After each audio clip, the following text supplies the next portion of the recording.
Okay, a fairly easy first project to try is a brooch, which is two-dimensional.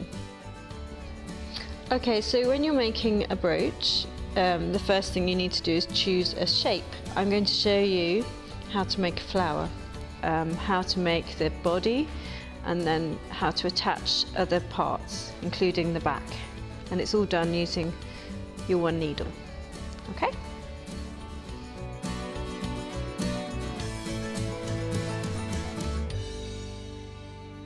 So I've already made the centre of the flower, which is a simple circle, and now I'm making the petals. So when you know what you want to make, you need to choose the colour of wool fibres you're going to use, and then holding the end of the fibres really gently, just tease some out and lay this onto your foam block. You take your needle, and using the needle you stab directly down into the wool fibre repeatedly. Now this starts to bind the wool fibres together. You have to lift the wool fibre off the foam pad because it will felt to it, and turn the wool fibre over and then work on the other side. A good test to see whether your flat piece of needle felt is ready is if you hold it up to the light, and if you can see through it, it needs a little bit more fibre. So I just add a little bit more. When the petal is ready, I will lay all the petals out onto the centre of the flower that I've made, and then I will needle felt through them to hold them into place.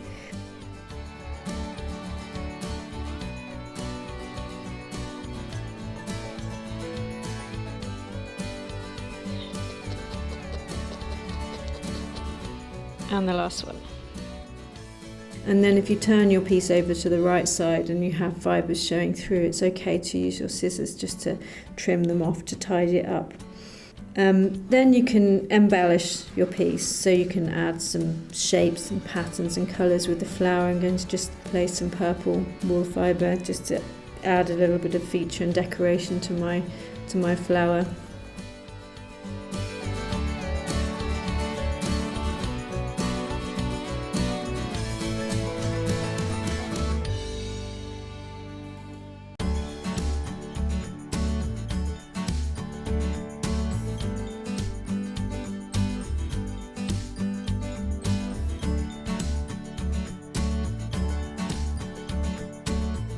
Then we go on to putting the brooch back on. So when you're happy with your project, make sure it's nice and tidy with the fluff cut off, and then turn it so it is upside down, and then using the colour wool fibre that is the main colour of your piece.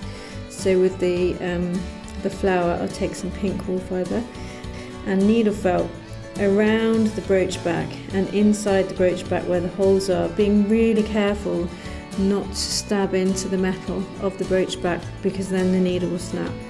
Again, then turn the piece over, and you can trim the wool fibres that have been pushed through from the back to tidy up the front, and there you have your brooch. So here's the finished brooch, which I'm going to pin on here so you can see my beautiful flower.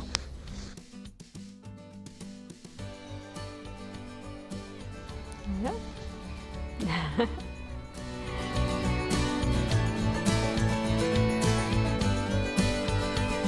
So again, using a different project, so this time it's going to be an owl.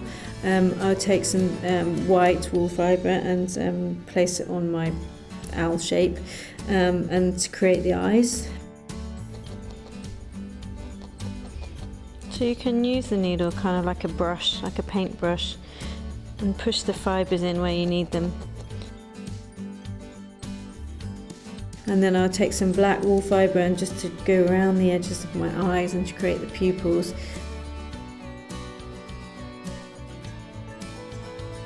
The edges are quite important, and when you do trim, make sure you don't trim into the fibres, but just cut off the outside fibres, the ones that sort of stick out and make it look fluffy. And again on the back I'd use some brown wool fibre to needle felt the brooch back into place.